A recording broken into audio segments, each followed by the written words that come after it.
আজি ঘৰৰ কাম কৰি আছিলো লগতে মোৰ এজন ৰিলেটিভৰ লগত কথা পাতি আছিলো কথা পাতি থাকোঁতে বহুকেইটা ফোন আহিল মোৰ তাতে যি মানুহবিলাক কেতিয়া মোক ফোন নকৰে আৰু মই কোনোবাৰ ফোন উঠা নাই পিছে মোৰ বাউন্সাৰ এজনী ফোন কৰিলে ফোন কৰি ক'লে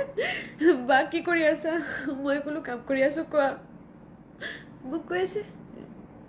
জুবিন দাৰ খবৰটো পাইছানে মই চিঞৰি উঠিছো কি হৈছে জুবিন দা ছিংগাপুৰত গৈছে মই ক'লো হয় জুবিন দাৰ লগততো মই কালিয়ে কথা পাতিছো আৰু কালি যেতিয়া দাদাৰ লগত কথা পাতিছো দাদাক কৈছিলো দাদা বুলি ক'লো দাদা ক'লে আই এম ইন ছিংগাপুৰ দাদাক ক'লো তুমি সদায় পালে থাকা আৰু মানে লাষ্ট কেইটা মেছেজ এনেকুৱা আছিল যে মোৰ এটা হেঁপাহ আছে কেতিয়াবা যাম তোমাৰ তাতে মাছ এটা বনাই খুৱাম মই ফেচবুকত দেখিছো তুমি আছা ছিংগাপুৰত তেতিয়া কালি মই কথা পাতিলো আৰু আজি তুমি নাই এইটো কেনেকে বিশ্বাস কৰিম দাদা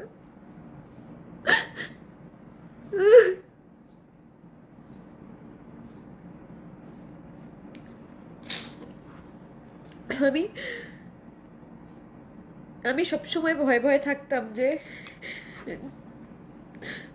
জুবিন দা এত ড্রিঙ্ক করে কোনোদিন যদি কিছু হয়ে যায় কোনোদিন যদি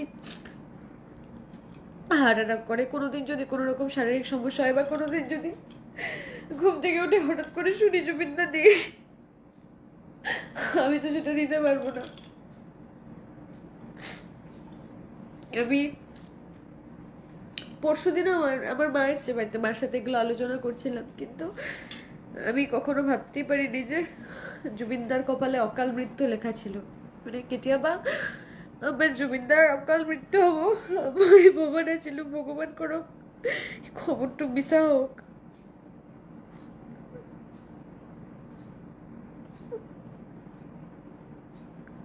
বহু মানুহে মোক ফোন মাৰি আছে কিছুমানে ফোন কৰি তোমাৰ বাইট লাগে বাইটো বিচাৰি আছে কিন্তু মই এতিয়া এইবিলাক মানে এইবিলাক দিব মই এনেকুৱা অৱস্থাত নাই মই এতিয়া